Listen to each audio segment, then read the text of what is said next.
Well, good evening, everybody, or good morning to most of you, I'm sure. Happy Monday, and welcome to this wonderful new week.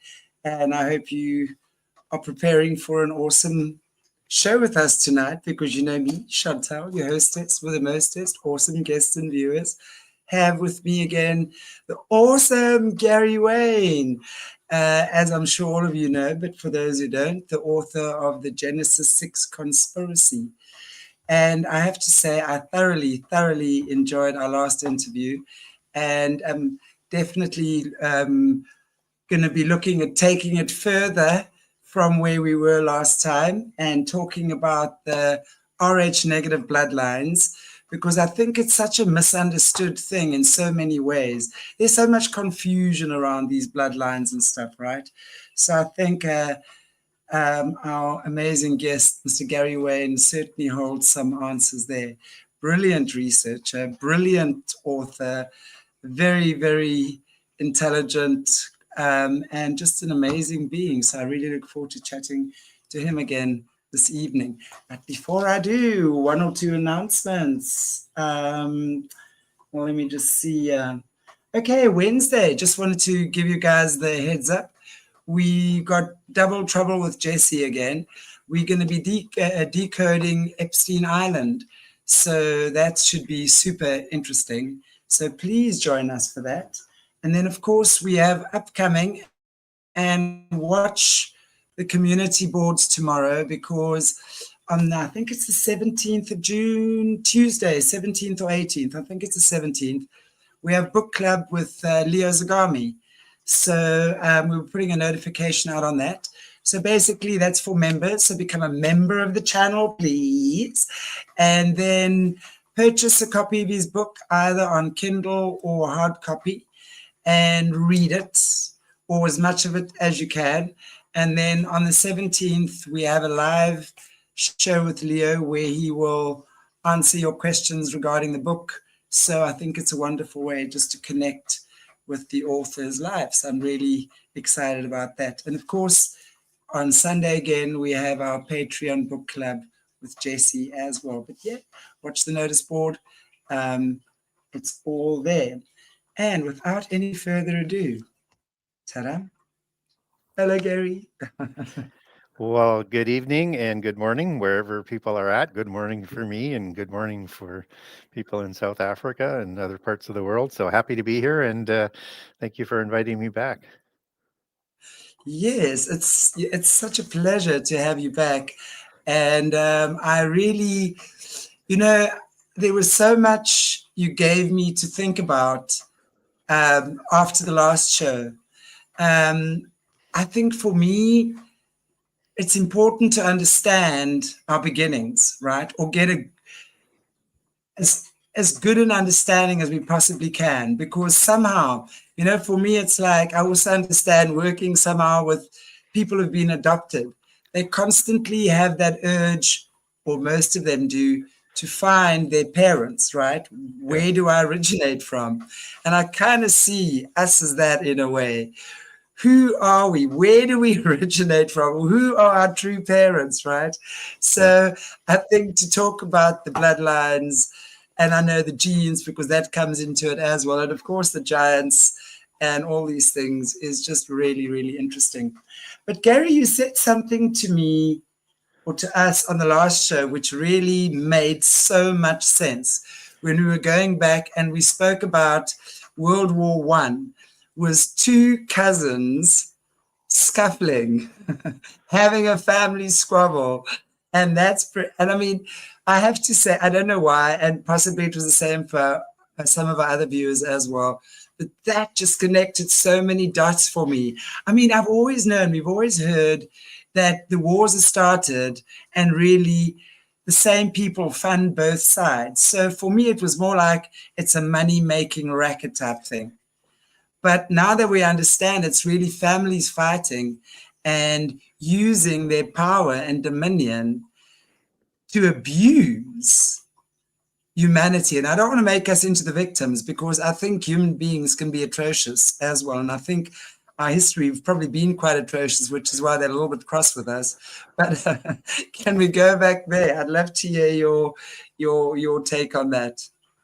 Yeah, one of the things I like to counsel people to think about when you want to look at world history, you want to look at what's going on today, and likely from that where we're going is you need some basic concepts to understand the workings behind the scenes. What's really going on with the geopolitical politics?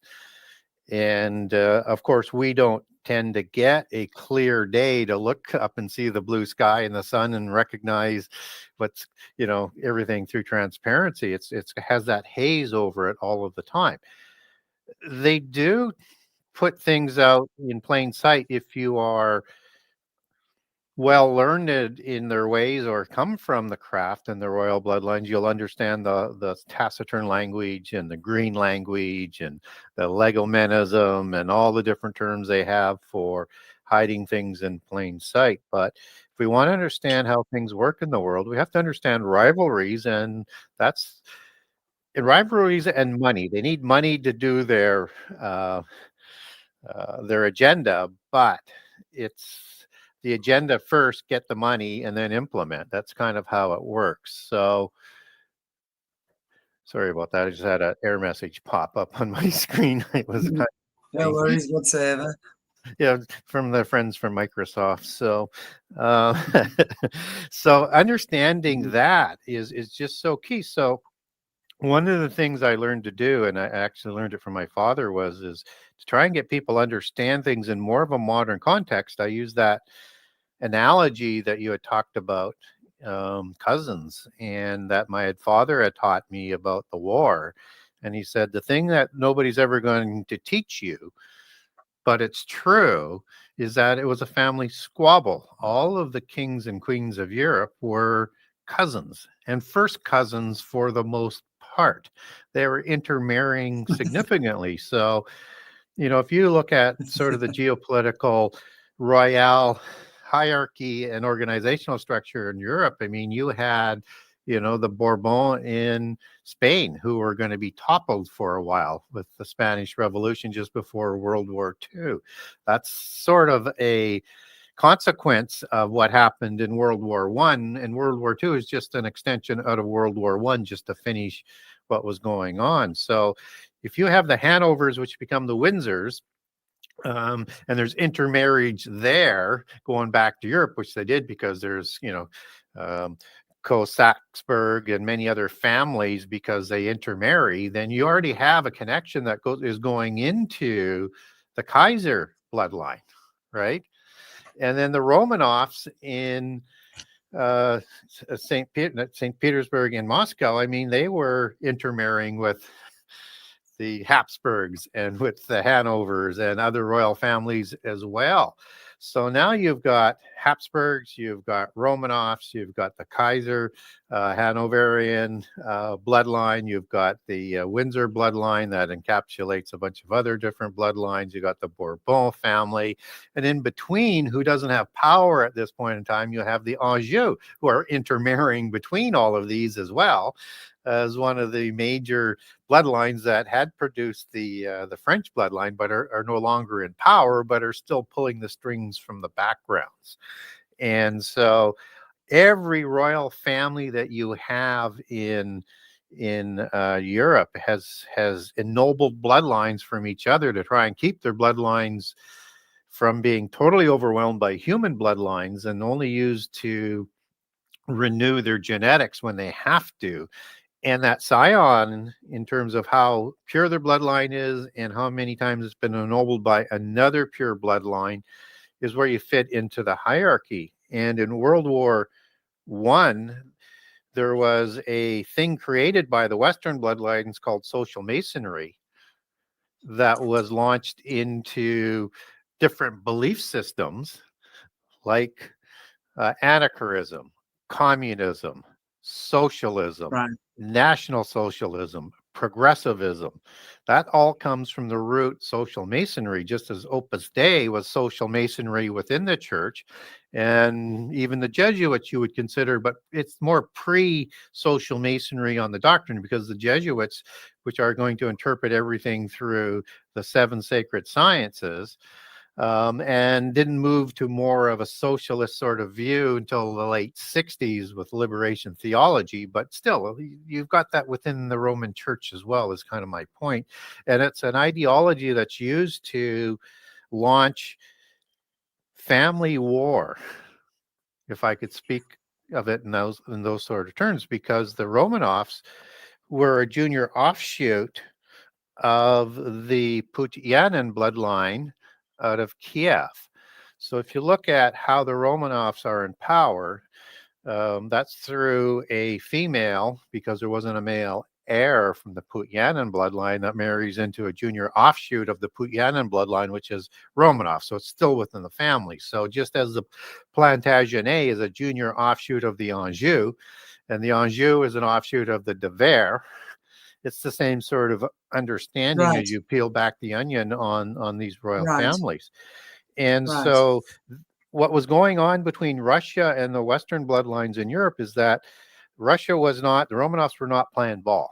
They had a more traditional way they wanted to do things, and they felt their bloodlines were more superior and less diluted than the migrating bloodlines out of the Middle East that became the royals in Western Europe. You also see another diaspora that was going on. I'm going to come back to the Romanovs in just a second, with the Basques that were in Spain and southern Yes. France. And in their mythos, they believe that they had the most purest bloodlines. They actually started the post-Diluvian civilizations of Egypt, Sumeria, Scythia, and then moved to Spain. And because of those purity, the more impure bloodlines of the royals of Western Europe, after they migrated, as I mentioned, they had a dispute with the Basques as well, and thus that diaspora. So with the Romanovs, you had this rivalry going on, and they launched communism, and literally all pretty much wiped out the line. Probably not totally, but as I mentioned, this is the bloodline that comes from Kiev, and it comes there through Vladimir the Great, who Putin likes to honor, and has a statue raised to memorialize him, and that's Vladimir the Great Putianin, right? So the Kievian bloodline establishes the branch junior throne of Moscow, and then it is succeeded by the Romanovs. And so Putin actually has part of that name, Putianin. And in the tradition of the Scythian, Nephilim, Rephaim, giant Indo-Aryan giants that are going to produce the first czars in Kiev, in the Russian region, if you have intermarriage outside the first marriage, then those are illegitimate heirs, but they're not going to be left in poverty, but they're not going to get the full name. So in that tradition over there, Right. you get part of the name and you get some sort of nobility status. Right. And so this comes through his grandfather being the illegitimate son, some say great grandfather in the newspaper articles that came out of Moscow on this, and that Putin's father moved to St. Petersburg just before World War I, which is how he ends up there. So Putin, if you look at what he's doing today, and if you listen to the interview by Tucker Carlson, he says, all I'm trying to do is recreate the Romanov dynasty. Well, now you know why, because he believes he's a legitimate bloodline heir to both of those dynasties, Moscow and Kiev would be his holy city. So we see the same type of thing going on today. Now, people will say, well, we don't know whether or not that's accurate or legitimate or not. Maybe not, but he believes that. That's what he's using. And that's all that matters, right? As long as he believes that. But sorry, I want to just ask you, yeah. So I heard King Charles speak about him being of Was it Vladimir? Vladimir, absolutely, the Impaler. Bloodline? Yes, through the Hanoverian bloodline that we were talking about. And he said that So a you, couple of times when he was Prince of Wales. yes. And So are they so, cousins? what's that? Is Charles and Putin cousins? Well, they'd be related. I don't know how many degrees, but it would still be probably, yes, within a few degrees, no doubt about that. And what's interesting about Vladimir the Great, I mean, not Vladimir the Great, Vlad the Impaler, too many Right. Vlads, so to speak, is that he is the one that Dracula is based on, right? Which means All right. Dracul, dragon, a son of a dragon, seraphim angel, Nephilim Wow. bloodlines. Okay. And I've got research on it. I don't have second sourcing on it, but my first resourcing sources has it that the bloodline of Vlad the Impaler goes back to the tribe of the Agrathi Scythians, produced by Hercules. And Hercules Right. was the offspring of Zeus and Alcmene. So that's Right. part of that ennobling. So because the bloodlines of the Hanovers or the Windsors or the Stuarts would go back to a different set of gens. It wouldn't be the Creta gens as it is with the Herculean kings, Right. produced by Hercules. More of the Elbe gens coming out of the major one for the English throne. LB as in white hoary gens, as in patriarchal Nephilim father or fallen angels. So, and there are other gens around. I mean, you have the Anjou. They were still ruling as legitimate kings of Italy, up into the early 20th century, and that was the Anjou of Savoy, right? And the major bloodlines coming out of Italy, called, some people call it the black nobility, although you could use that for the larger term as well. But the bloodlines out of Italy, they go back to Julius Caesar and Augustus and people like that, who take their bloodlines back to the 100 senator families that formed the Roman Empire, bloodlines that came from Romulus and Remus, Right. offspring of Ares or Mars in the Latin pantheon, the war gods. So these are genses that they have that they're ennobling, and they continue to intermarry, which brings them to be very close cousins. And the only time you see a low-level bloodline introduced for a firstborn scion is when they absolutely have to regenerate. Wow. It is fascinating. It is absolutely fascinating. Wow. I mean, I think it's so important for us to know these things, because when we understand how the hierarchy works, right, it's like you can then understand what you're kind of dealing with. Yeah. But then the question I have is, even by understanding that, now that we understand what they're doing, they are obviously in the government's higher positions all over the churches. They've infiltrated everywhere, right? Yes. So it's like they walk amongst us, or they Yeah. walk among us, Yeah. right? There's that to me, that's what that saying now means. And as well as the giants. Yeah, and did we talk about the term elite on the last show? I don't recall. So We mentioned it briefly, but please talk about that again. Please say that again. It's an interesting word, elite, and it's used for the nobility, right? And we just Right. don't even look at the word closely, and we don't understand what it means and why it's still used to this day. It's because they want it out there. They just know we don't understand it in the real terms. So when we look at the word Indo-Aryan that I used for the giants, because there's 5 groups of Indo-Aryans, these are the giants, and it's also a specific language of the giants. Aryan means noble or nobility. So it's the upper 2 classes that are around the world that we would know as the elite. And we just sort of Right. say, okay, they're the elite.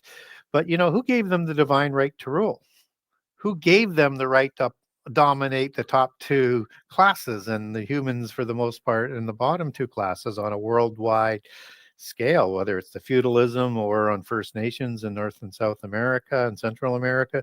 Well, that word elite means, and this is just, you can look this up in a dictionary. This is not hard to do, but I'll connect it back in a way that most people won't. It's a select group that is superior in terms of ability of qualities to the rest of the group or society.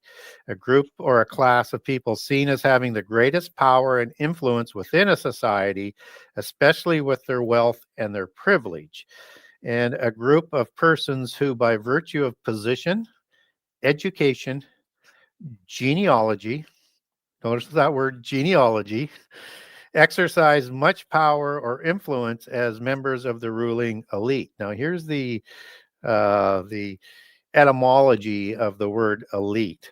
And it goes back to Middle English and understood as chosen person or a chosen one of the bloodlines, right? A chosen one as in a Messiah, or in their case, a dragon Messiah that they're trying to present to take over the world. And there can only be one. So that's why there's rivalries. And from Old French, which is elite and as elite and as elir and elthra, and also meaning choice or selected out of the chosen ones, right? So it's more pure in the earlier times, so to speak. Wow. And from Latin, from elegere, meaning choose, elect, or election, just as Christians like to call themselves as the elect in a polytheistic form. These are the most chosen and the elite of the elect. So that word Elite is interesting. It's like Israelite. It's like Cainite, right? So it reflects as this term that's added on to reflect the people. So this is a people of El. El is the Hebrew word for an angel or a god. Royal is a transliteration of that El as the kings of God, right? Their God, their patriarchal God. And they lay that out there in plain sight. And I'm surprised they use the word "ite." It's probably just a little bit of the suffix "ite" is probably just a little bit of misdirection, because when I describe giants and going back to Watcher Angels, the I am plural, it would be like not Nephilite, it's Nephilim. It's not Rephaite, it's Rephaim. It's not Horite, it's Horim. And I only do the ites for the hybrid giants and humans, as the giants had that fertility issue. I think we probably talked about in the last show, but they had the inability Yeah. to produce enough females, and so they had to intermarry with humans or go extinct. Now I use ites for that, so that's the only way is that they don't look at themselves as pure, because they've all got some human DNA in there, and now they're ites instead of elim, as they should be described. And I am was an ancient royal term to use to describe a bloodline from the gods. And it was an I international am. term. Like I I am. am. Yeah. I And if am. people look in the Bible, there's actually a mountain called Elim.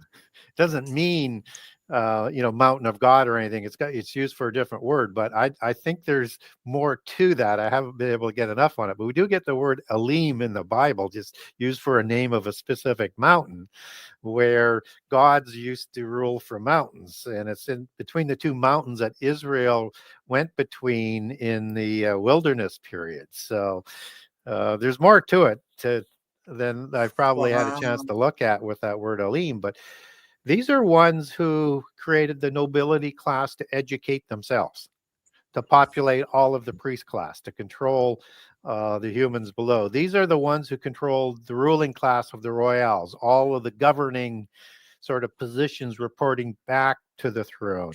These are the ones who populated the army with the generals, commanders, officers, and humans only as the pawns for sacrificial slaughter up front.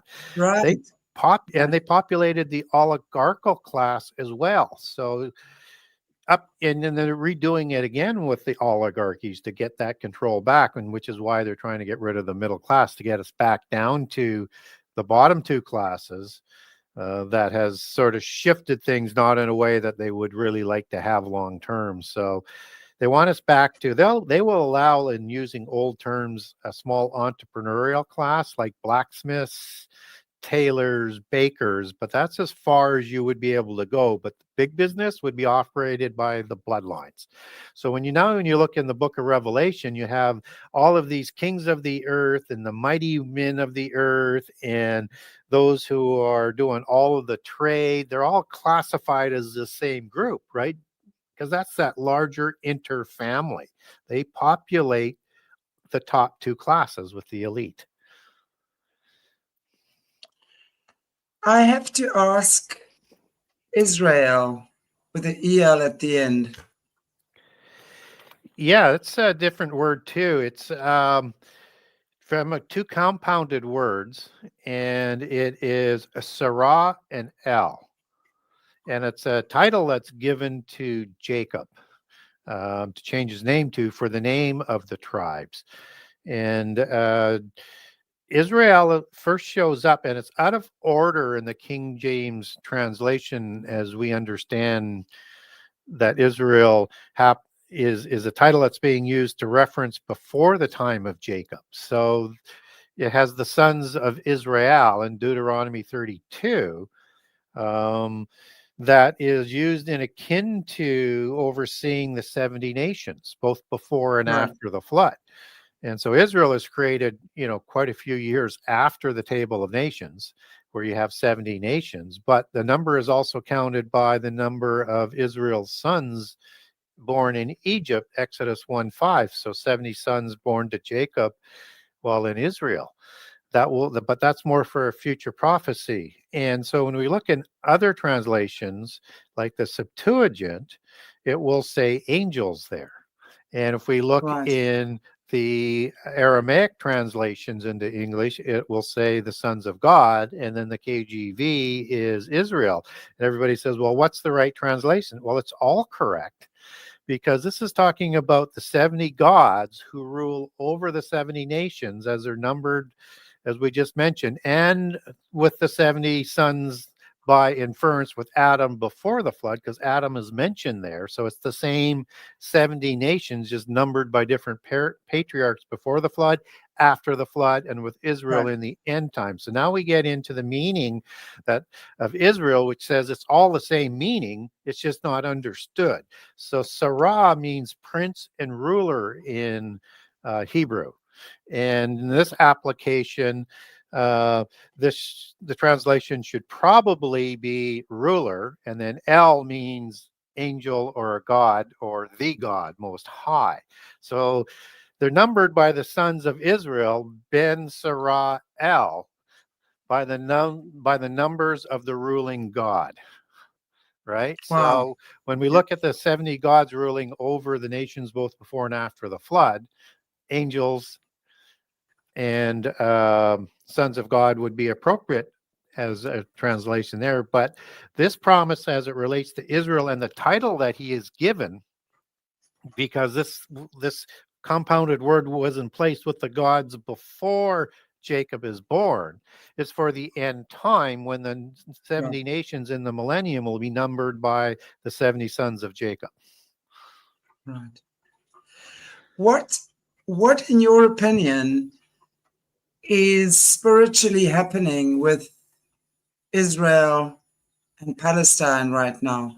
Why has there always been such a war and so much bloodshed between these two nations, if we're looking at kind of the structure that you're giving us here of how it works?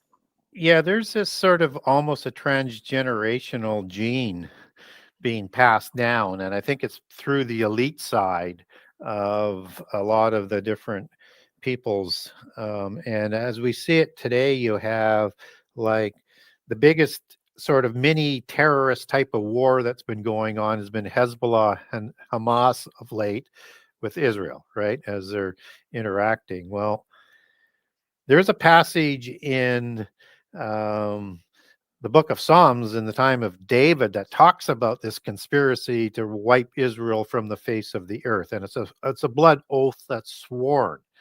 And I think it's passed down through the generations of some of the elite in the world that their goal is to wipe Israel from the face of the earth, just as the Amalekites tried to do as soon as Israel came right out of the country of Egypt in the time of the Exodus, when Israel had no weapons or military training. And they're going to try and wipe them out, because if they do, they actually inherit all of the blessings of the Holy Covenant, the blessings of the promise of the Messianic promise, the blessings of the inheritance, three different groups. And how I get there is the Amalekites are hybrid giants through the starting of a new dynasty in Genesis 36.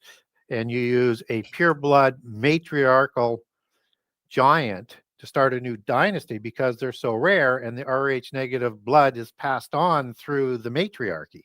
So when we look at Eliphaz marrying Timnah, that's the start of this new dynasty. So Eliphaz is the son of Esau, brother of Jacob, who Jacob stole all the blessings, inheritance, and Messianic promise from. So that's the motivation for the Amalekites to wipe Israel from the face of the earth off. And as you look at that a little bit closer, Timnah is this pure blood Horim giant, daughter of Seir. So red-haired, pale-skinned, hazel-eyed, giant like Vladimir or Vlad the Impaler that we talked about earlier. Same sort of bloodline characteristics. And so that's how that bloodline is started. And the Amalekites are part of this greater group of geopolitical network, and they're going to move. They're named after the Amalekim giants. The Amalekim giants are named in Genesis 14, along with the Horites, but they're actually Horim, as they're called in Genesis 36, which is an add-on to the Table of Nations to make sense of nations not listed in the Table of Nations. And so the Horim are the Dukes of Seir, and that's the Aleph. The Alephim, as the Catholic Church called them, and through that term, that becomes the elven, fairy, matriarchal bloodline, right? That's going to intermarry throughout and be a term that's used throughout European bloodlines. You have a dragon bloodline for the patriarchy, fairy bloodline for the matriarchy. So I know I'm going around, but I'm trying to make sense for people of what I'm talking about here. And there's an alliance. No, let me just back up one more step. So the Amalekites, once they create the first offspring, Timnah and Eliphaz are going to move to Petra, to the home of the Amalekim giants and the Gebalim giants. And they took their name eponymously. They're named after those giants, and they're going to be part of those giants in that region.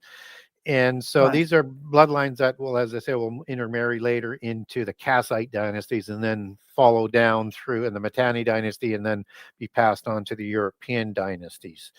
So these giant nations like the Amalekim, the Gebalim, the Horim, the Hivim, that are all being sort of mixed together in this soup in Genesis 36, although the Amalekim and the Gebalim aren't listed there. They're part of that same region of giants. There's a larger group of giants throughout the covenant land, like the Rephaim, like the Avim, like the Kaljohim, like the Emim, like the Zamzuzim, like the Anakim, other ones that have created this greater bond of alliance to wipe Israel from the face of the earth, not to let them take their territory. Right? They get warning to leave, but they're not going to leave. They're there because they want to make sure that humankind doesn't reach their destiny with the coming of the Messiah through the people of Israel. So now if we look at what's going on here, back to your question, you have two groups that I talked about with Hezbollah, which is in Tyre. So in the book of Psalms, again, you have this conspiracy of these nations, and it's even alive in the time of King David, because he's dealing with it too, to wipe Israel from the face of the earth.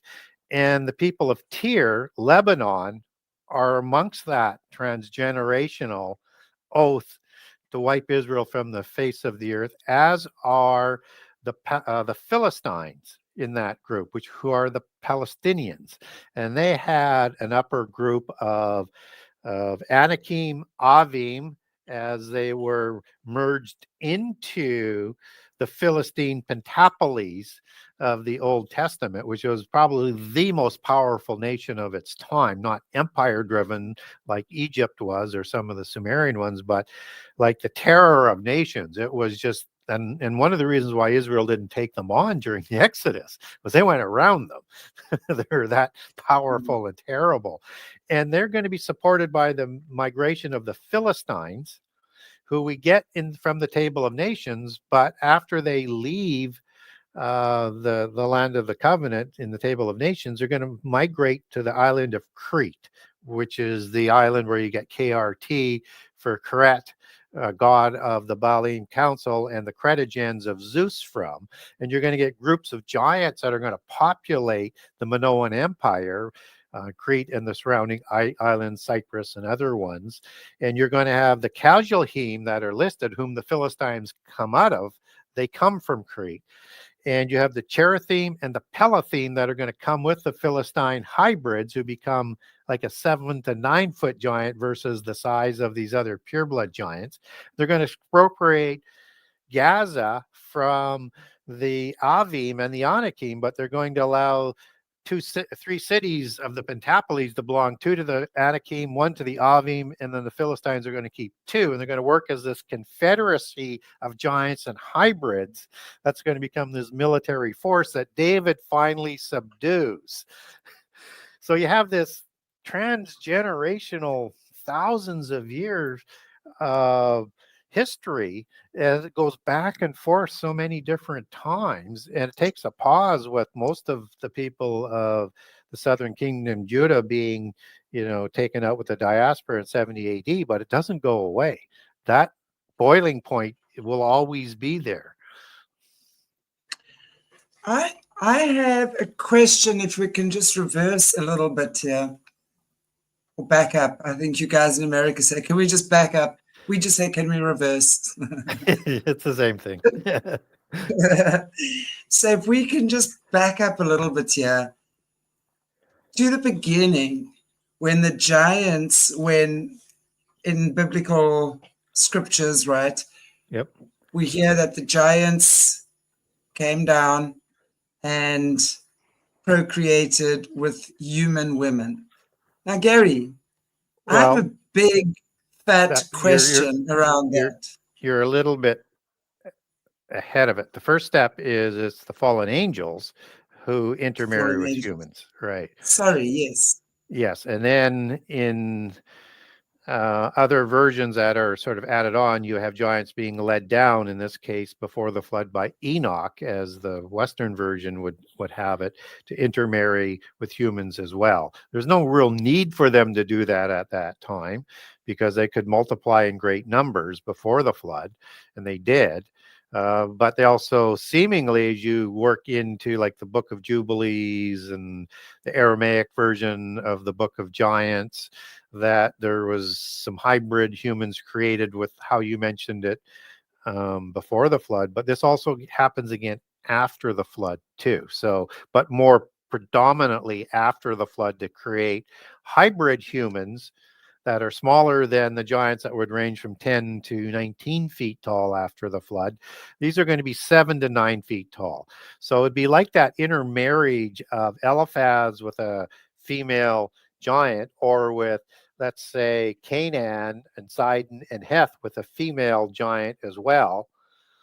And also male Rephaim giants intermarrying with Canaanites to produce like the patriarchless giants that are listed, 9 of the 12 Canaanite tribes. So Amor is a god of the Baalim giant, Amori for Amorite, as we would get it in the singular form, Amorite without the S there, for the original Hebrew word. Amor is part of the Baalim Council in the Ugaritic text that's written in ancient Semitic, and the same basic language Hebrew comes out of it. Slightly different, but we get words that are directly transposable because the languages are so similar in the Semitic that's used in the Ugarit. So you have Amor, who is going to produce a giant by the same name.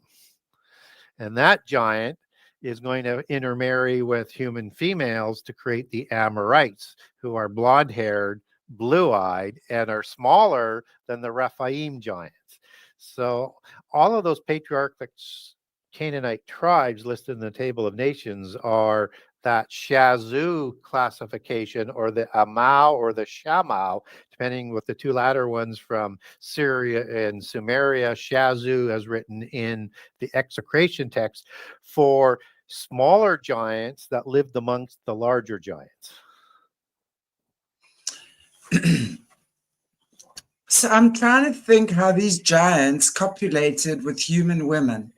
Yeah. Who are clearly a whole lot smaller than them.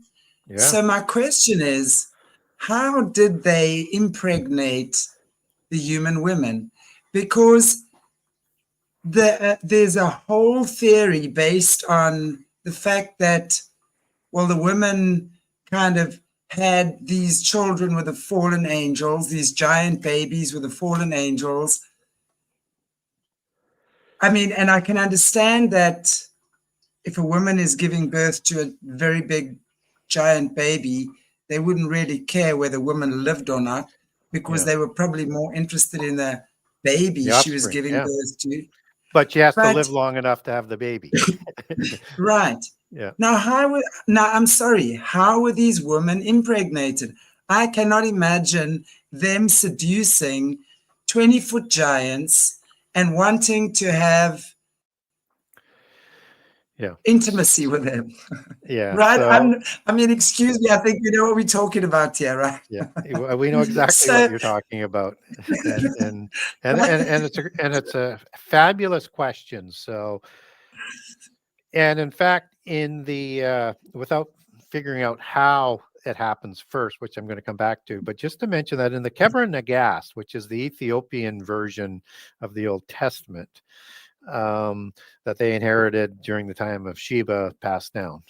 So they recorded the giants before the flood. They didn't say how they were created other than it was the fallen angels and human males or human females, but they said what happened when they got to the time of birth, that the babies were growing so big that they're going to be killed in childbirth because they couldn't conceive the baby. So they'd go through this sort of ritual of a cesarean kind of like process that they would take the baby out of the womb and the woman would die and they become sirens. And so this is done in a religious aspect.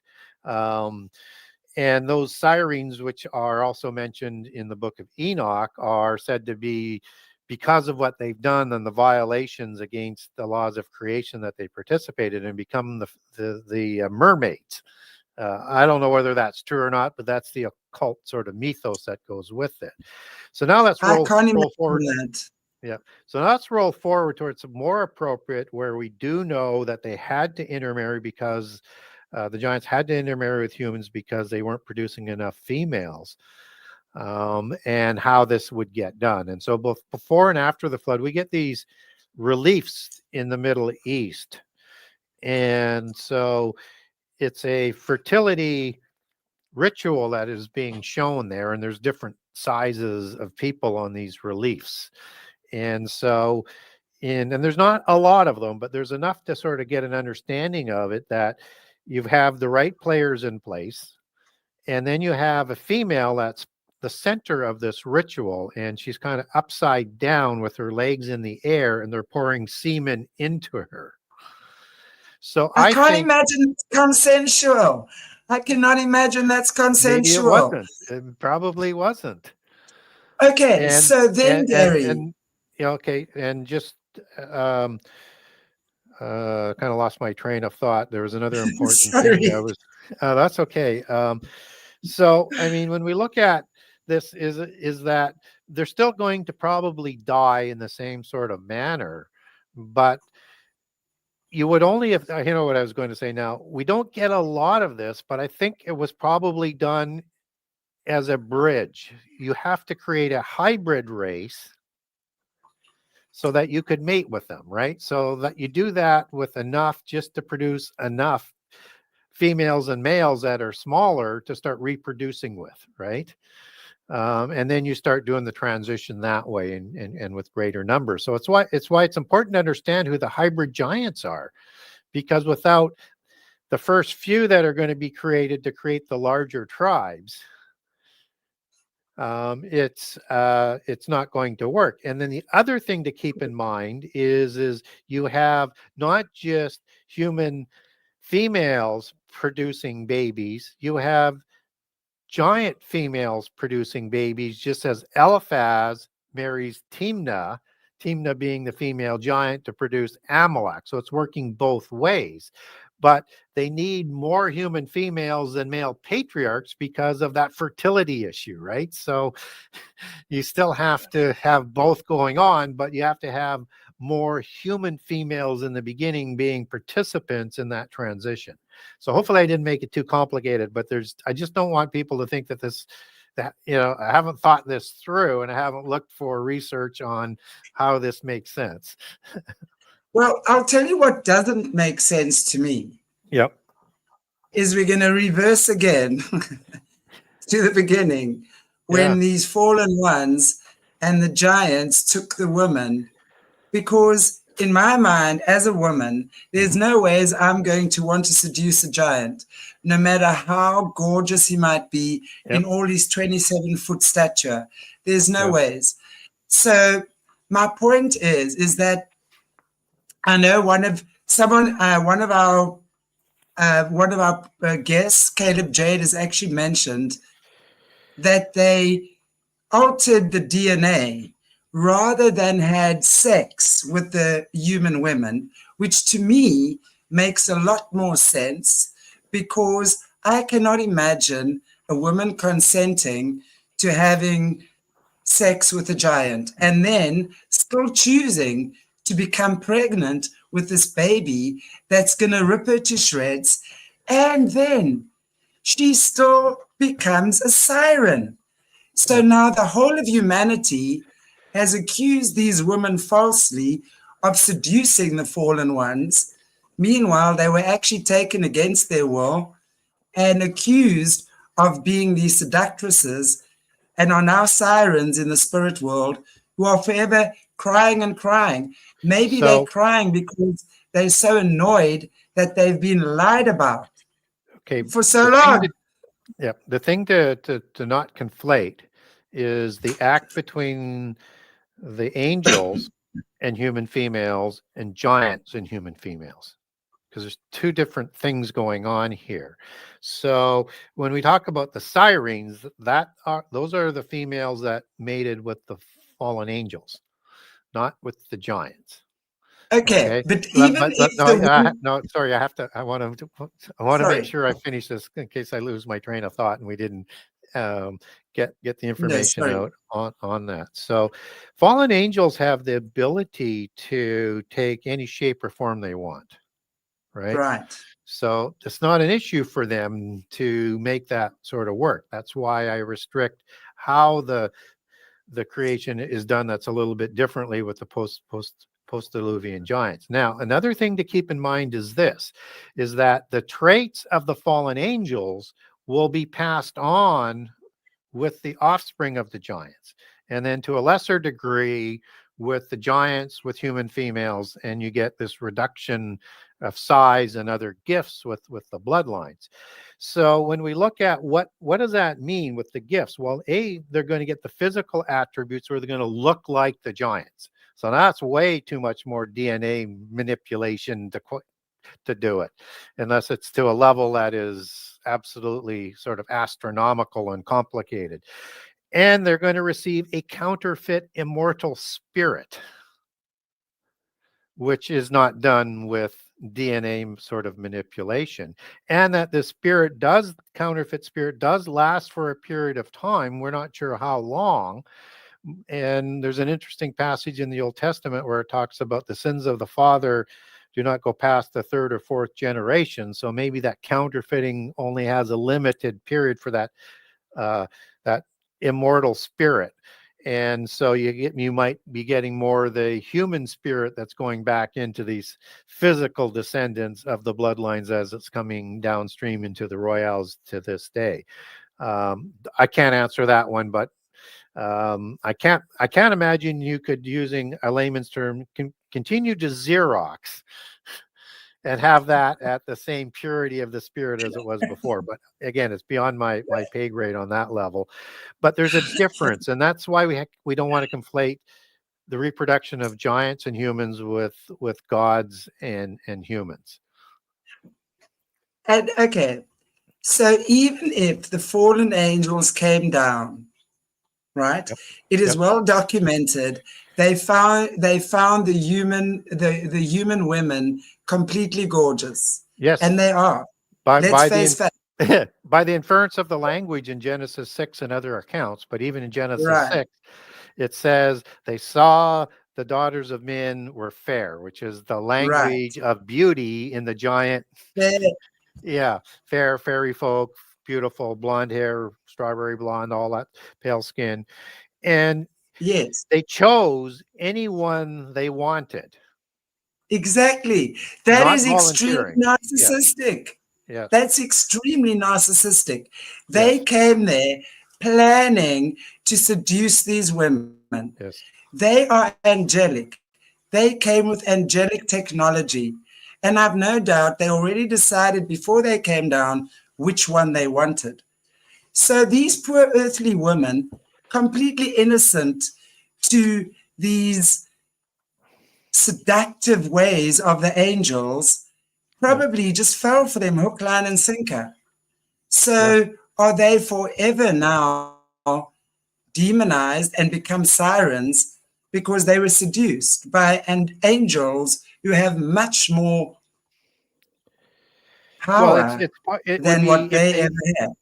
We don't know whether or not the mythos of the occult is 100% accurate, that they become these demons or not. But that's the tradition as it goes. So we don't get that biblically as to whether or not they would be guilty of committing the same level of crime, even though they're participating. We don't know whether it's necessarily willingness, and likely not. But so would an innocent person be held accountable for that as the mythos of the sirens comes about?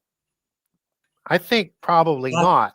And I don't have that sort of biblically, so I leave it out there as kind of interesting. But for people who are saying, well, why are angels attracted to human females to do this? It's the corruption of this world. They corrupted the world. And when you take a physical form, which they have to pass on their DNA, then you're going to be subject to this world. But the Bible is very careful on this, that it doesn't leave this to doubt that angels are attracted to human females. And we get that again in 1 Corinthians 11, 9, and 10, where the instructions are for females to cover their head because of angels. They want to cover their beautiful hair so they're not attracting. And this is in the time of Paul. So not all of these sexually wanting to be active angels are all in the pit prison, right? I mean, seriously, they were love bombing the humans. They came here love bombing the human girls who fell for them. I mean, is that such a crime that they now have to be condemned to being sirens for the rest of their days? And these guys get to go strutting around like they own the place. Well, and the other thing that's inconsistent with that is it would take an act of God to make sure that spirit didn't go to sleep like humans do until our resurrection, whichever one you're part of, and that it would be wandering the earth in these mermaid type of physical bodies, which are created by who?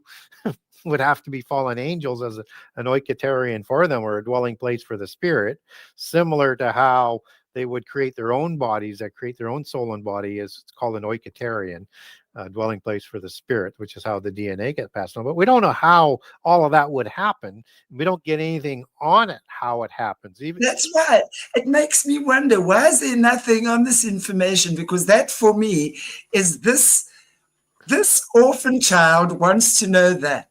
This orphan child here wants to know that about mom and dad. How come dad got to get away with abusing mom, and now mom gets to spend her time in hell? Yes. It's like, well, I mean, you would understand that both of them would be there, but if one was perfectly innocent, why would that other person be there? right. Right. And I don't agree believe with that. So. Yeah, I don't believe God would have put them all in hell. I think that's someone telling a lie. That's someone telling a lie somewhere. which is why I try and get Christians to understand it's good to read things that aren't in the Bible to get some more context. But if we can't verify it, we want to be careful as Christians, because we would be spreading misinformation then, and that's not what we want to do. So absolutely, but it's awesome to actually have these conversations to understand. It is. Well, because if you can't get into the details and answer the details, maybe you shouldn't be talking about it if you're putting yourself in a position as an expert.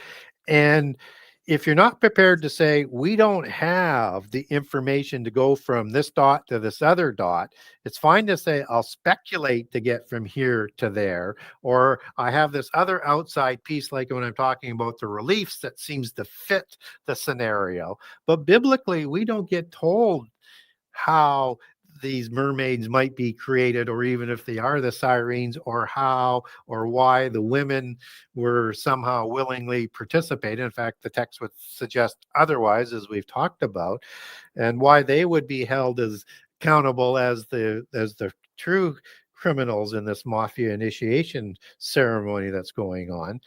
And so if we don't have it, we want to be very careful. And that's where I always like to stop at that point. Okay, now here's how I think, because I don't have scripture for it.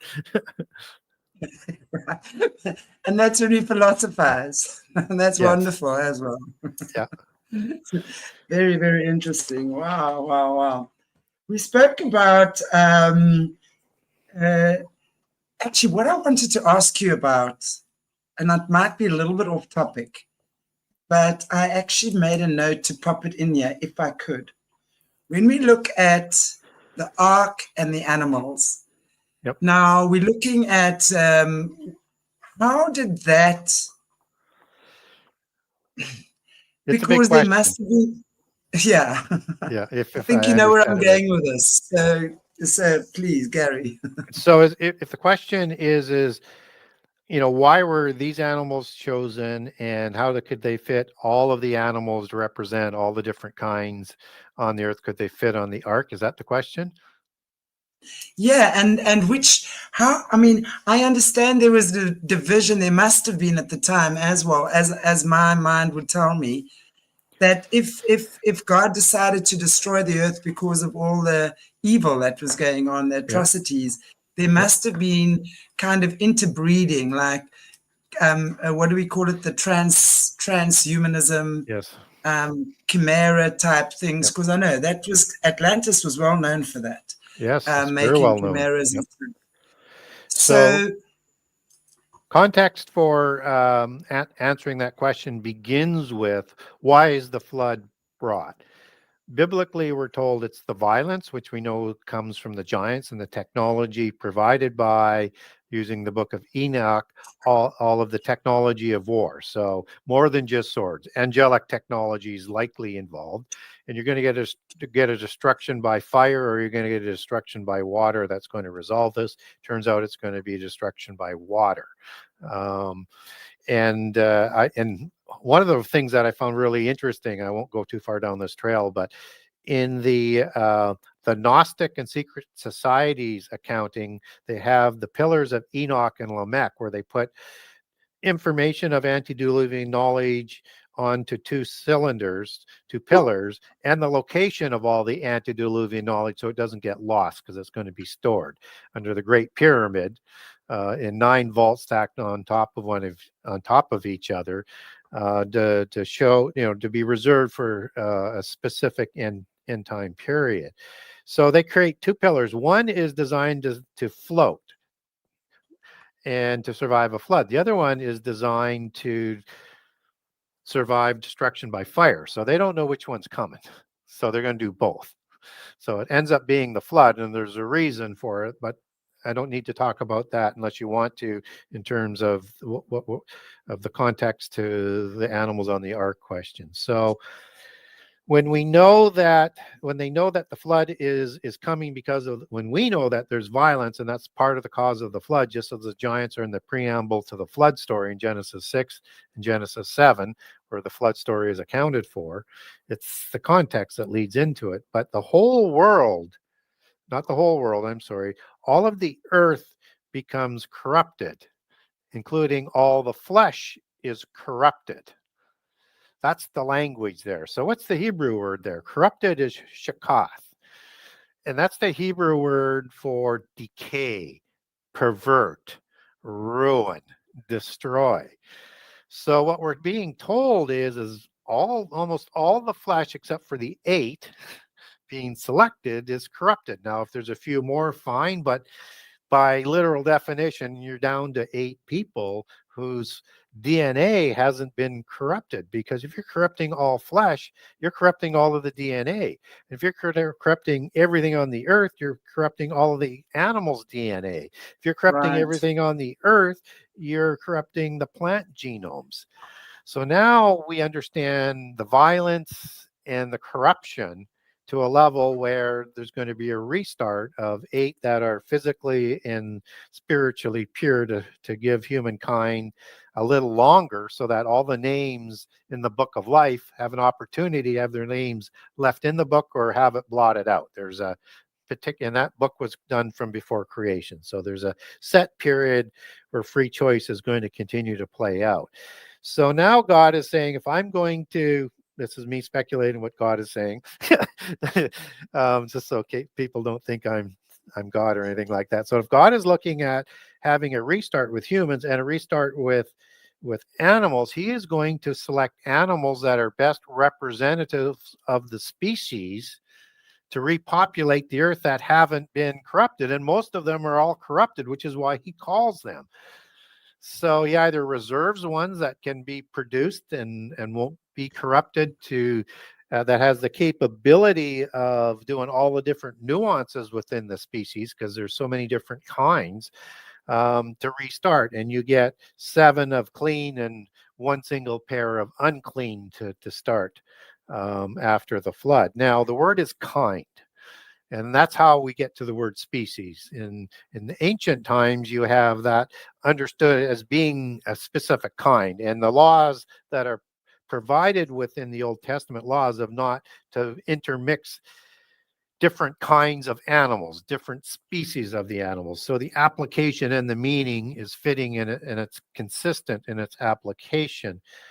Other accounts of the flood story in the monotheist side would be the Qur'an, where they don't use kind, or at least that's not what is translated into English. It's actually species used in the Qur'an. So, but it would have been a similar kind of word, coming out of the Arabic. So, and I don't understand Arabic, so I can't quote you that word. But so that's the types of animals that are going on. And so animals such as chimeras aren't going to be on there. So when you get this mythos of the unicorn, this playful little lovely animal that is so innocent and plays and doesn't hear the calling to go on the ark, and that's why it doesn't show up after the flood, that's a crazy story. And the reason is because that's not what a unicorn looked like. A unicorn in the occult history is a giant chimera being that the giants would ride into battle on. And it would have a horn that could kill like a mastodon or a giant elephant with a single charging. It had many different animal parts to it. I cover this off in book 2 for people. And then there's a smaller kind that is done, that the Nicene bloodline originates with, or they use that to create these chimera type of horses for the Rephaim giants after the flood. So this is not the How big were unicorn they? that the children are taught. This was a weapon of war and of angelic technology for that DNA manipulation. How big were these? How, if you saying the unicorns, and it makes sense that they would do that actually. And I mean, I would accept that that's why. And I mean, I would accept that God wanted pure DNA of the animals, of humans. I get that. And I can understand if there's mixed DNA or any kind of distortion of anything that's not of God's will, it's not going to get onto that boat. But what were they made of? How big were they? How big was that horn? Give us an idea. Oh, it is. I mean, I'm trying to remember the detail and the length of the horn. I think it was like 6 feet long, that horn. So, like, it's a giant, massive horn. And so if you have, I mean, we don't know how big the giants were before the flood. We know they're likely bigger than the ones after the flood. And if you can take the largest measurement for a giant after the flood, what we get is with Orontes and with Gilgamesh. Orontes was discovered in Asia Minor, and the river is named after him, Orontes, in that location. That was in the Roman times where they discovered that one. He was 19 feet tall. Gilgamesh has the same height in the Ugaritic text and all the Sumerian texts, and he's said to be 11 cubits tall and 4 cubits wide. So 11 cubits tall using a royal cubit because he's son of King Lugalbanda and becomes King Gilgamesh of Uruk. Afterwards, he'd be measured on the royal cubit of 21 inches versus 18 inches, which makes him 19 feet tall. And so even if it's not, he's going to be at least 15 or 16 feet tall. So, and he's going to be 7 feet wide. So you would have to have,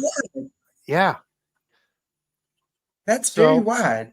So Og's bed, which is, we get the largest dimensions biblically. So, and he's a different kind of giant because Gilgamesh and Orontes are dark-haired giants. They have this, as they're depicted, they have these black beards and these black hair, right?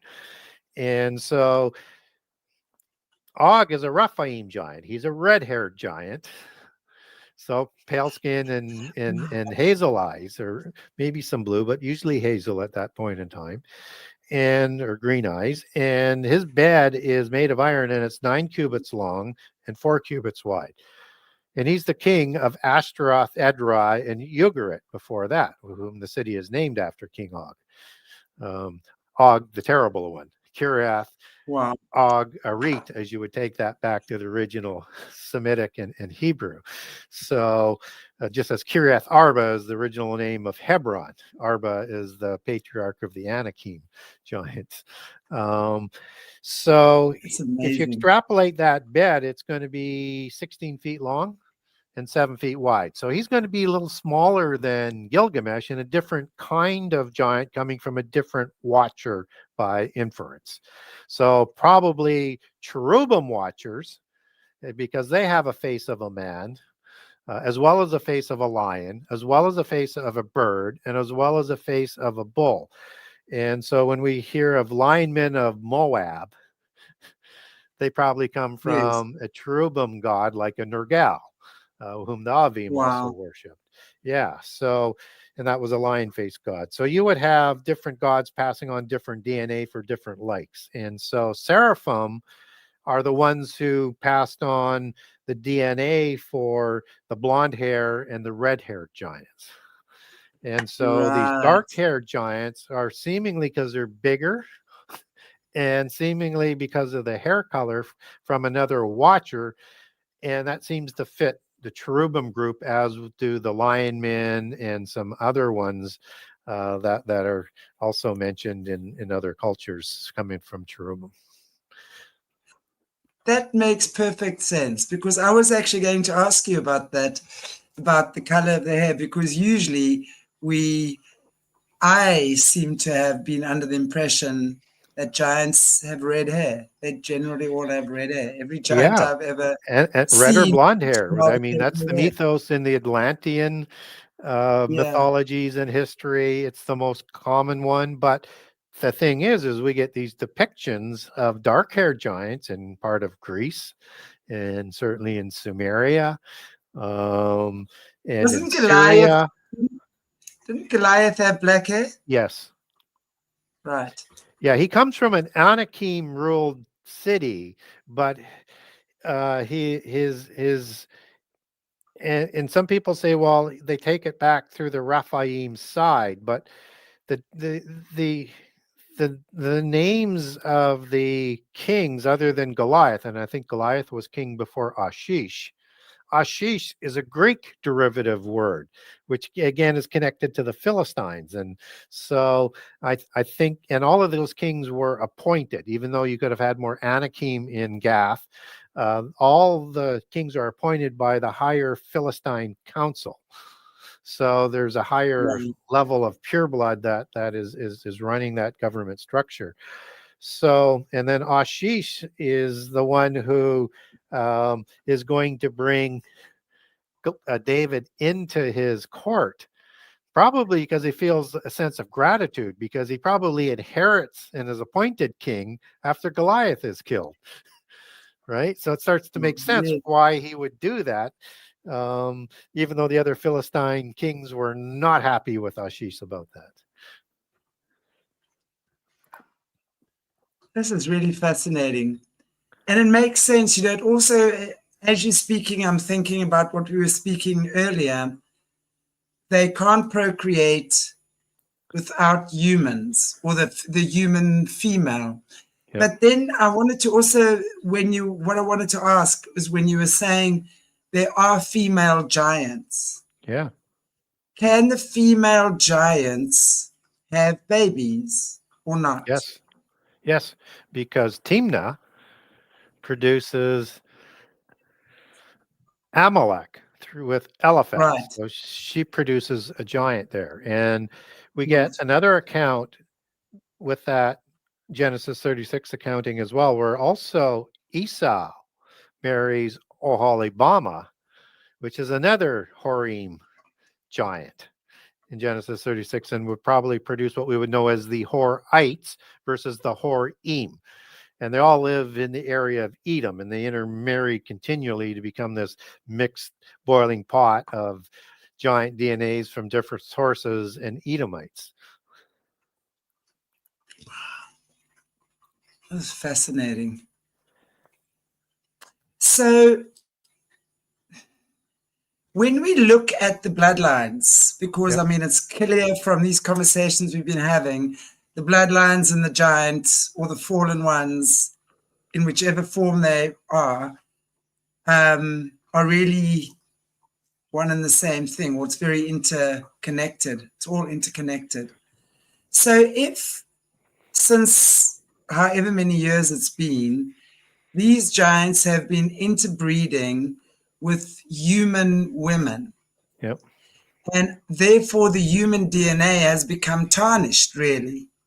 So how do we know? Degree, yes. Yep. So how do we know then who is pure human and who isn't? And it's like, if I've got Nephilim blood in me because my grandfather 6 times above me happened to be a Nephilim, I've obviously got Nephilim DNA then. Not that I am behaving like a Nephilim, whatever that might be.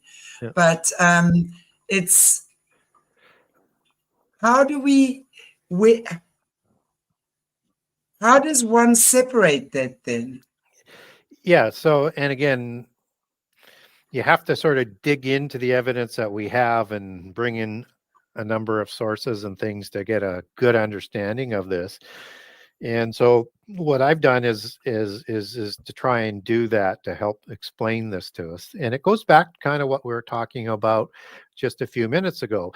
If you inherit innocently physical DNA or bloodlines from the giants, why would you be not permitted to have salvation if you chose, right?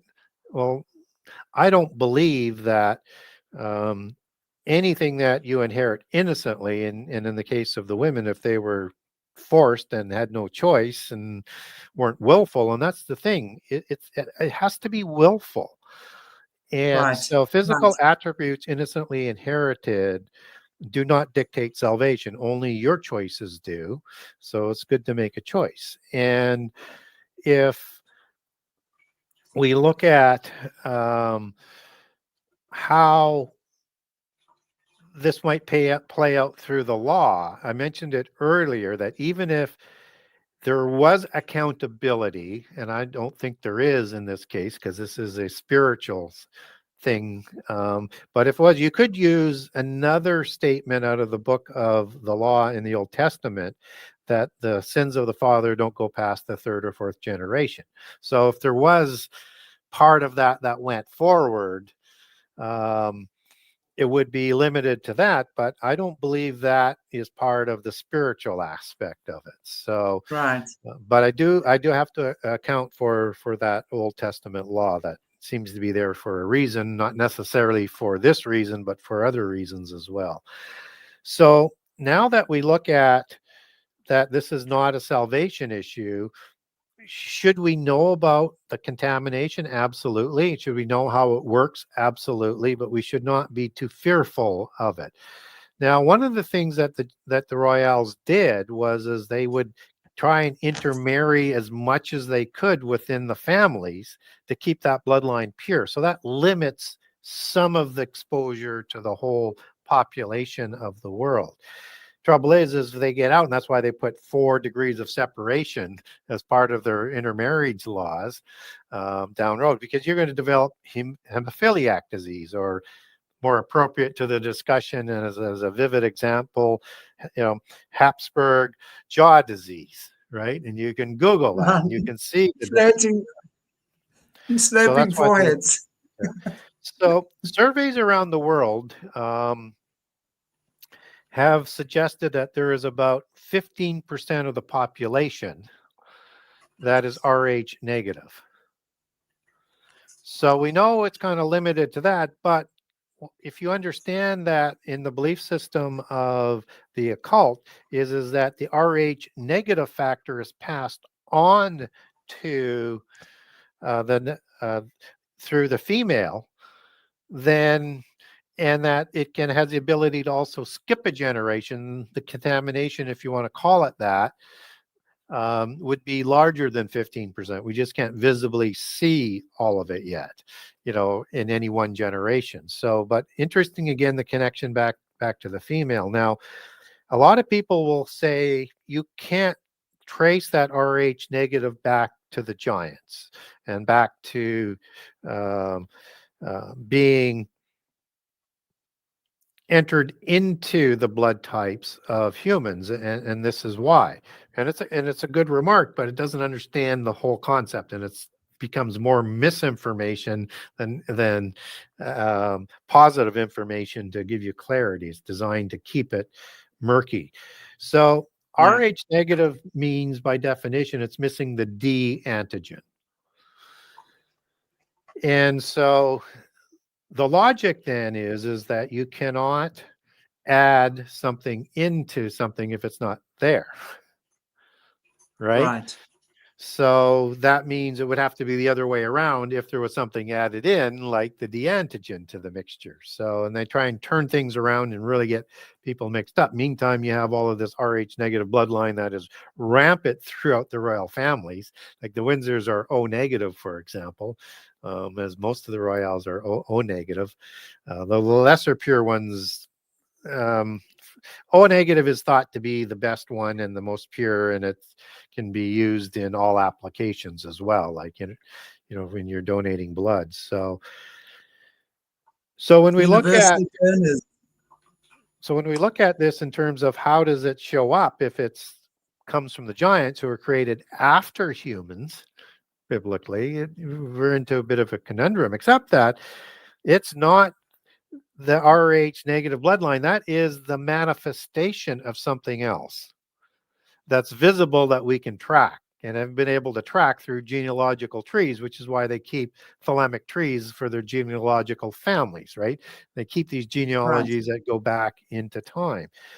So it's the gene that creates the blood type. So now we're into specific genes. And I have one chapter in my book that's an allegory for it called the gene of Isis that they like to use. And, or the, where they say Genesis comes from. I was going to say that sounds like Genesis to me. Yeah, from a female mother goddess that is passing this on, right? Part of the matriarchal bloodline, which is why they highlight the matriarchal bloodline as well. It's like their allegories are so interwoven through the generations. It's quite cleverly done. I mean, diabolical might be a better word for it from a Christian perspective, but there's a lot into it. And it's also allegorically known as the fairy gens or the elven gens, or as in the LB gens that I mentioned for the Hanovers, and or the English throne and the Norse bloodline. So this is a elven gens or a fairy gens that's come, is tracked through the matriarchy, and that you would also have other genses around the earth, as we talked about the Creta gens, or we would have the Julia gens and so many other ones. So they track that, and it's the gene that is going to produce the Rh negative. And the concentrations are more heavily concentrated, quite heavily concentrated into royales, and more from a geographical region, more into, Northern and Western Europe, except for one other group, which is called the Basques, which also believe they believe their gene is Homo Atlantis, by the way. And we talked about them earlier in the show. And their Rh negative goes from, depending on the survey, 50 to 80% Rh negative, which is really kind of interesting on why they hold to a different type of history than the other royals. So I think that's how it happens. And there's traits that come along with the surveys of people with Rh negative blood. And NASA has done one that's similar, but in relationship to people who have UFO or alien encounters, right? But the research data for that is very much attributed to the higher percentages, or almost all of them, through the Rh negative link, just as people who've done surveys just on Rh negative, but not from an alien perspective. Their surveys come out quite similar. So in those surveys, they say they have a higher intelligence IQ of 135 plus. They have better analytical skills, better intuitive abilities, more psychic abilities, and in their belief system, telepathic levels that are low level now compared to what they were before. Larger heads and eyes, lower body temperature, lower blood pressure, higher percentage of blonde and red hair, higher percentage of blue, green, hazel eyes, better vision, improved senses, increased sensitivity to light, subject to more alien abductions and unexplained phenomena, and believe they cannot be cloned. Those are sort of the common crossovers. There's a few other ones there, but that's enough to give people an idea of there's probably something to the Rh negative. Is it a belief that they can't be cloned, or is it a fact that they can't be cloned? Well, I don't have data that says that they can't be cloned, and the surveys don't say they can't be, but believe they can't be cloned. So I'm not sure where that actually comes from, but that's what they think for some reason. What I find very interesting, because what I've also read up quite a bit on the Rh negative blood, and you were saying there as well, the more psychic powers, etc. It's like the Rh negative blood, apparently the blood is more easily oxygenated. So Yes. when the blood is more easily oxygenated, you're able to have more far-reaching psychic type experiences. And that is why you will find a lot of they will study things like yoga, for example, and Tai Chi, because yoga and Tai Yeah. Chi, you work very, very much with your breath. And Yep. through the breath and doing certain breath work, you're obviously oxygenating the blood, which enables you to reach different states of Yep. consciousness, higher states of consciousness. So for me, it's interesting that it would be, from what I've read, and again, if I'm wrong, please correct me. I'd like to I'd like your input on that, in terms of just the fact that the Rh negative blood types are more easily oxygenated, which enables further psychic or paranormal type experiences. Sure, because, and again, if you understand that they populated the priest level of all of the religions coming down through our history, then that would make a whole lot of sense. You would see an association with religious rituals and trying to either astral plane or get in touch with the spiritual realm, or ideally the divine essence as it's understood in the New Age, or the Atma, or the Brahman as it's known in Eastern religions. And so things like certain types of vibrations, chants, drugs would Yeah, induce this kind of state that would be enhanced yeah, if it has anything to do with the oxygen levels to help put you into that state that you would naturally get with the gene that produces the Rh negative blood. And so ultimately in yoga, if they hit that level, they will astral plane and they will yeah, become in touch with the divine essence. yeah, That's in another dimension, by the way. yeah, So, yeah. where the gods are said to reign from in their heaven. So, is there something to it? I think there probably is. I mean, I don't do any of that. I have not been in contact willingly with the spiritual realm, only in cases where I don't want them, which is all of the cases coming around. So I can't testify to that personally, but there's a lot of research out there that connects those dots, and it's in similar cultures all around the world where they're trying to get induced into that state to talk with the spirit Yes, guides, fallen angels, whatever you want to absolutely. call them. Yeah. Well, I mean, I really think at the end of the day, as long as, in my opinion, if you have breath in your body, then it is your gift from God to use. And, if you connect it to God, the divine, that is absolutely 100%. But I agree. When you start fooling around with all sorts of energies and entities and things, and this one, no, that you can't do it like that, because then Yeah. you go, I mean, in my opinion, I've seen it happen a lot. You And lose your way. I would say two things to it. If you're a Christian, test all of the spirits. If you're a polytheist, then understand, and you probably should already, that there are evil spirits within your belief system and good ones as well. So you want to be careful on what you're putting Yeah. yourself into contact with. So you want to take precautions. And they come in many disguises. But there's Yeah. one more thing I want to ask you as well, because again, we know that these guys in the arcane, they can't create, they only emulate or steal or invert. So Yep. again, if we think of this RH negative bloodlines that they've been creating since Pa fell off the bus, whenever that was, they're obviously trying to emulate something.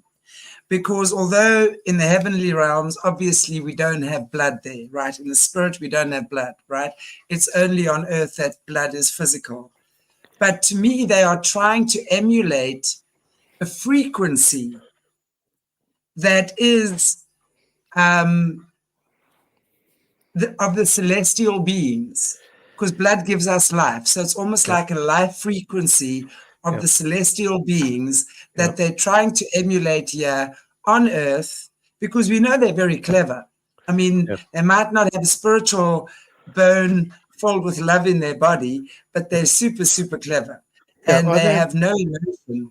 and Yeah, there's an allegory that's used that, to have sort of humankind en masse become godhood, you have to vibrate or harmonize with this realm to evolve into that sort of next level of consciousness. So there is an association with vibration and music and chants, and all of these things are used in rituals.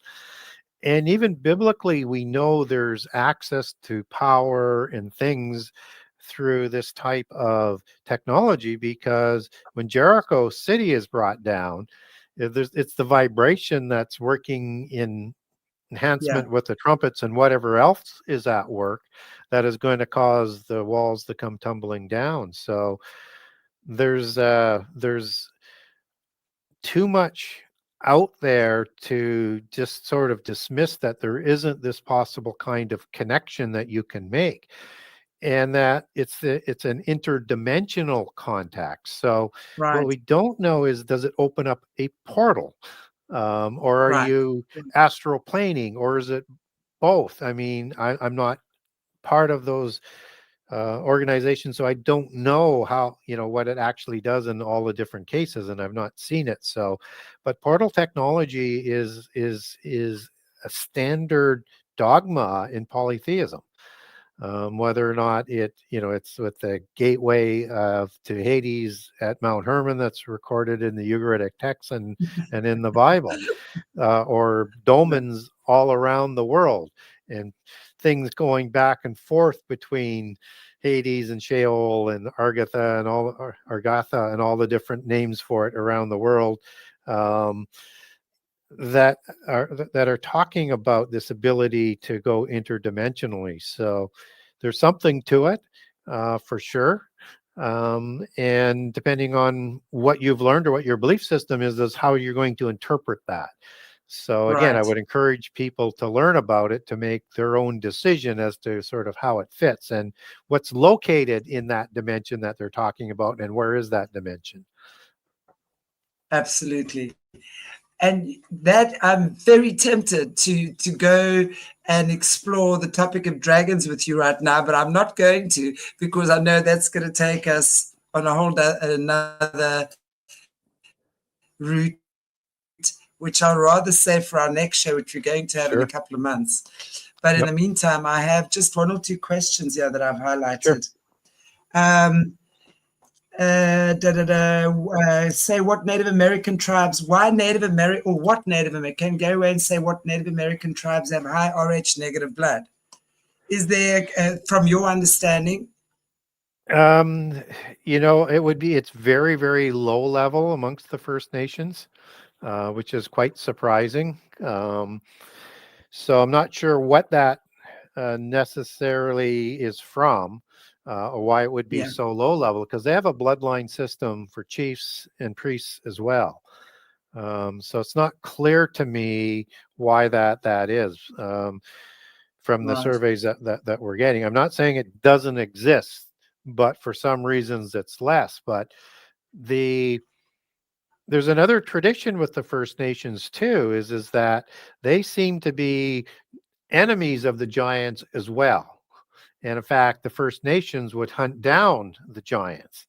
And there's lots of accounts in First Nations history, and there's many, obviously, First Nations in North America, Central America, and South America. But in the North American ones, you know, large wars, and there's one accounting where you have a large number of them that they trapped in a cave and set it on fire to kill them. But the giants would do horrible things to the First Nations people.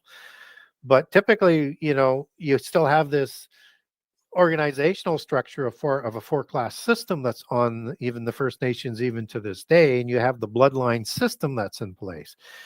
So whether or not that's adopted or it is just not one that came directly from the giants, because you have a bloodline system that's kind of in ancient Israel as well, of the Levite priests, right? And then once you have the monarchy set, that's not necessarily driven from the giants, but it certainly seems to be emulated in a similar way, because you have the monotheist priesthood of the Levites, doesn't start up till 1400, 1450 BC, versus these bloodline priests going right back to the flood, wherever you want to date the flood, whether it's biblically at 2350 to 2450 or 2950 to 3050 on the secular dating. And then we don't get a bloodline of kings until David is set up. So typically, I like to talk about polytheism likes to counterfeit monotheism and just do similar do nuances in the differences. But in this case, you'd have to say this is a system that's seemingly emulating the old system, but in of the polytheist format, but in a smaller way. And I say in a smaller way because the religion of the Levites doesn't last forever and spread around the world, and neither does its bloodline of kings for the most part. Right. Wow. But so something distinct. Yeah. And another one I have here quick is did I read the other ones? I just accidentally deleted that other question now. Oh no. I'm sorry. I had another question and I deleted the wrong one. Just a question from Tammy, and I don't know if it is relevant to this, but it might be. The Zionist Khazarian mafia. I would imagine that is also connected to all of this, right? Well, when you have mafia, understand it is a initiatory organization, and polytheism has white hats and dark hats, right? It is done in family lines for the most part. And in the Italian mafia, you have a godfather that's at the head of it, like a celestial mafia godfather, as I like to use tongue in cheek because of the oaths. And just as there was an oath sworn on Mount Hermon to carry it out to the end to create the giants. So the Khazars are an old Scythian giant bloodline.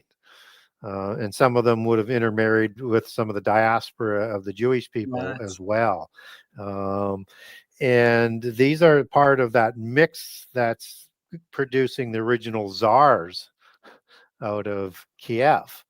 So there is an interconnection there, that they would have secret societies and they would have a mafia type of organizational structure that is still part of the whole hierarchy.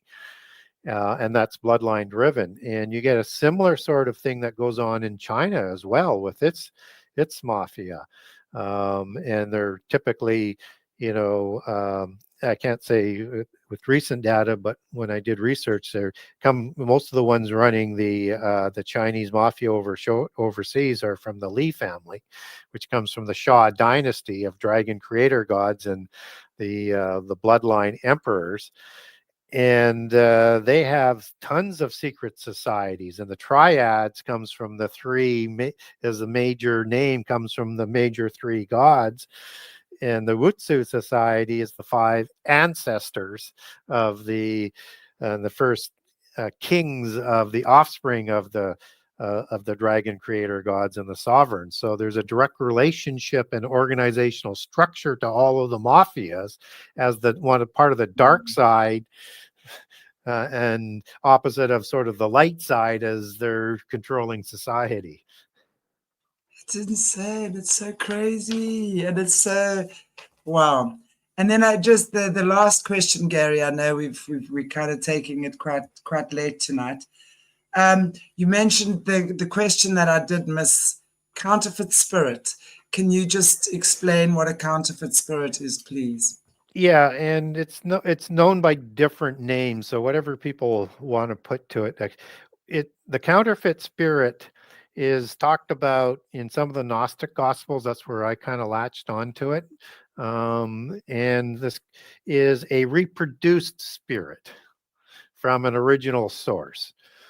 And so For me, a counterfeit clone spirit, spirit?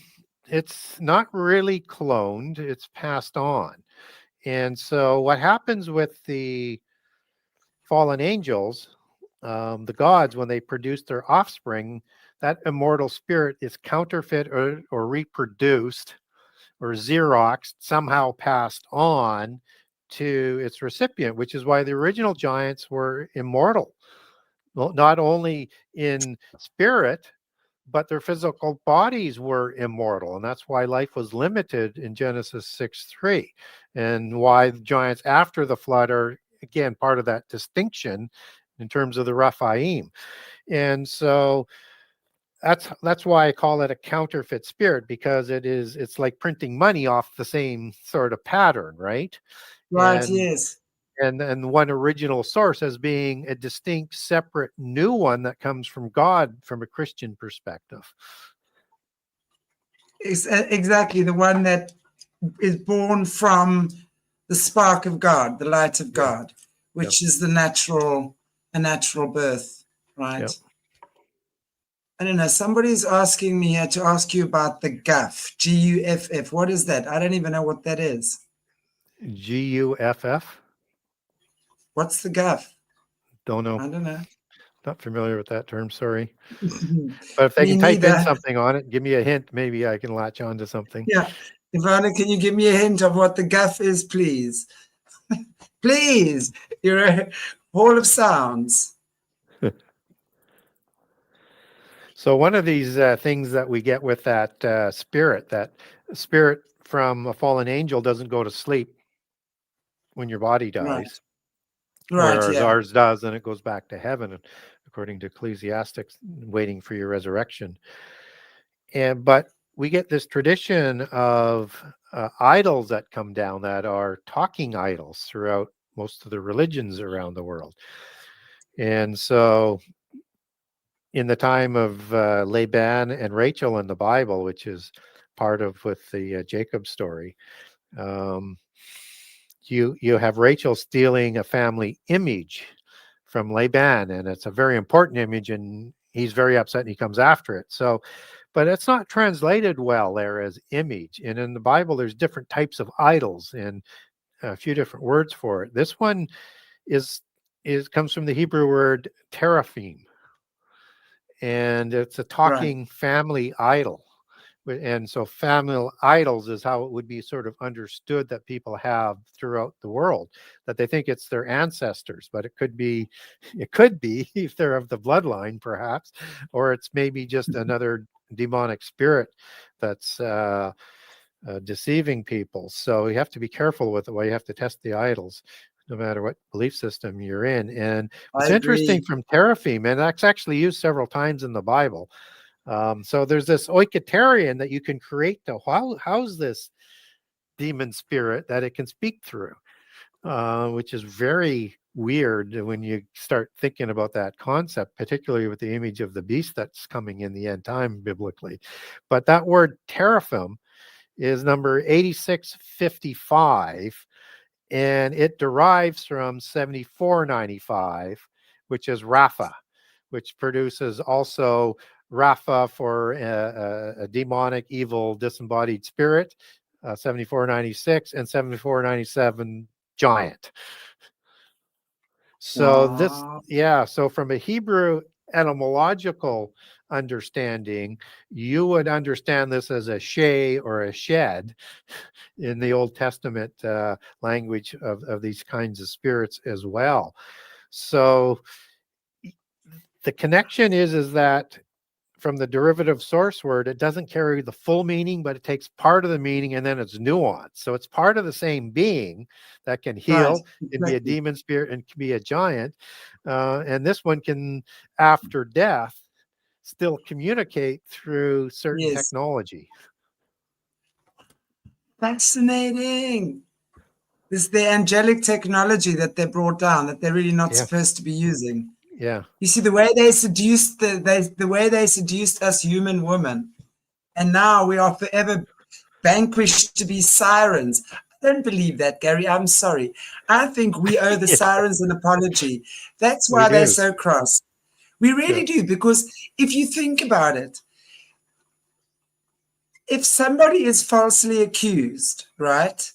And let's just look at the situation about women being raped. I'm going to take that in a physical form here. And the guy says, no, she asked for it. She wanted it, and she's saying, no. I said, no, no, no. Meanwhile, we all know behind the scenes what really happened. But then she is labeled a slut, right? For the rest of her days. Meanwhile, behind the scenes, something very different happened. So energetically, there's anger that builds up there, right? So I think these sirens have been very angry for a very long time. I think we as humans and everyone else owe them an apology, and then they won't be so angry anymore. And then this whole world will be a whole lot more peaceful. I think so. Exactly. Victim blaming. That's victim blaming. It's the original victim blaming. I kid you not. We've got to change our ideas about that. It's going to change so much in society. Seriously. Yeah, I think so. And I can't say in every encounter that came downstream, because there was more than one incursion,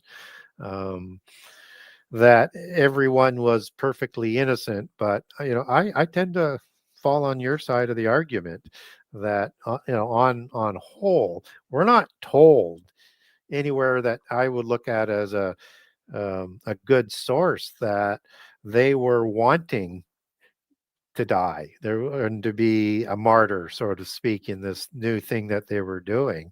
They were taken, and it was by the choice of the superior beings, the fallen angels, that did that.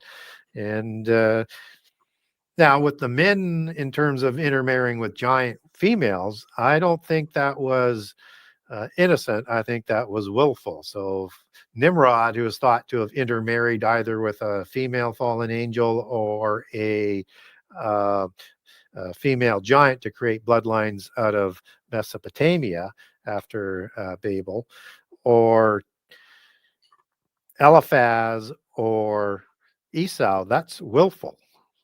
They're not innocent of that. But exactly. in the other accounts, it's a different sort of understanding to the context of what's going on. It's not willful. It may be innocent, and likely is. And if we just think about it, because that holds such a grip on human, religious, spiritual, mental, emotional. It's got such a grip on us that, think about that, because that would be the original sin. And it's even like Eve tempted Adam, poor Adam. Again, here we go, poor fallen angels that these mortal women could tempt them into.